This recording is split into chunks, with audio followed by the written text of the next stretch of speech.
We're taking a live look from the Missionary Ridge camera here on this storm alert day. But Brittany, you were talking about that earlier in Texas, and one of the big things that people don't realize, we talk about like all the snow, but the sleet and the ice on the road is what really causes those dangerous conditions. It doesn't matter where you are in the country. Anytime we get ice, it causes a big problem.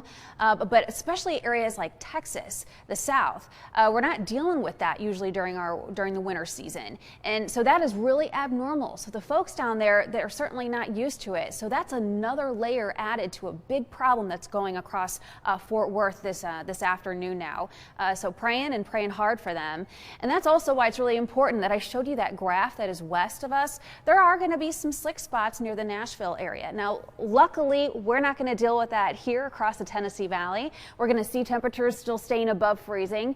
But yeah, sure enough, we're going to be watching Texas really closely today and praying really hard for them.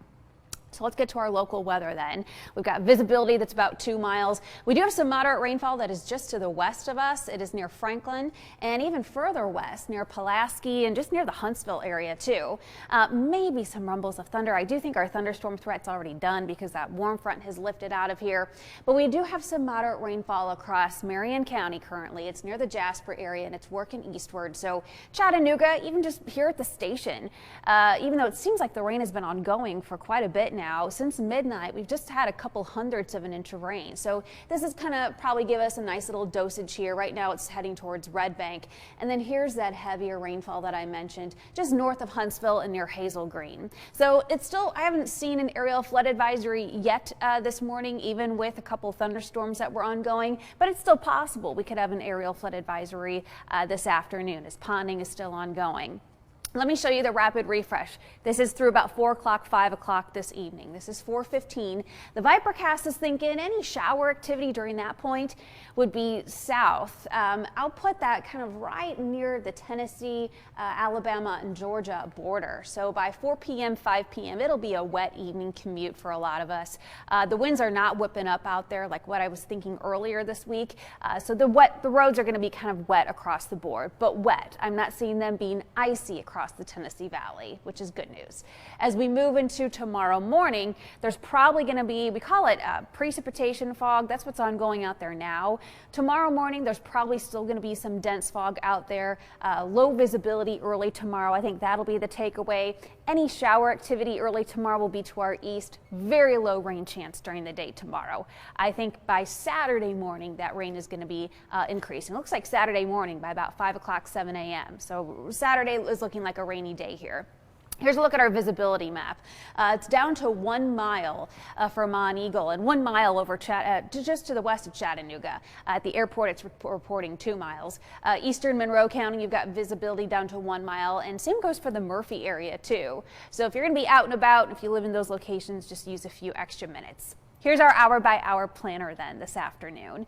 Temperatures here, they're going to start dropping here, but they're not. This is not a big drop coming our way. So that Arctic air, it is staying west of us. In fact, I'm seeing like wind chill values -15 to -30 in portions of Illinois, Missouri. So that colder air stays west of us. Looks like it's going to continue to stay west of us for a good chunk of next week too. I'll talk about that here in a second. But here's our afternoon and evening planner. Showers and temperatures really don't take too much of a dip. I mean, I'm putting us tonight near 40 to 42 degrees. It's still about 8 to 10 degrees above normal for mid-February. So it's not going to be frigid again tomorrow morning. You'll need the jackets, but you really won't need those winter coats until Friday night. So let me show you our visible and radar.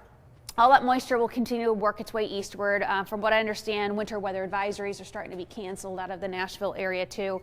But I want to pull back because you can see there's a lot of cloudiness to our west. That cloud cover is going to stick with us for a good chunk of Friday too. So tomorrow we're up to 52. We may have some peaks of sun, but it's not going to be, splendid day out there. We'll keep a lot of the cloud cover with us. 50 tomorrow for Murphy, even for Altamont. You guys are going to come in at 50 degrees.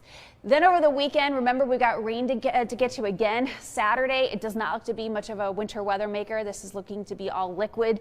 60 to 70% chance, I'll put it, on Saturday. The further east you are, the better rain chance you will have. So that is east of I-75. Murphy, you guys got a good chance of getting rainfall here. Monroe County, Polk County. Further west you are, lesser amounts. 49 for Sunday. It'll be a colder start near freezing, but we're going to be dry for actual Valentine's Day. And then we are going to keep an eye on a little bit of winter weather for Monday and Tuesday.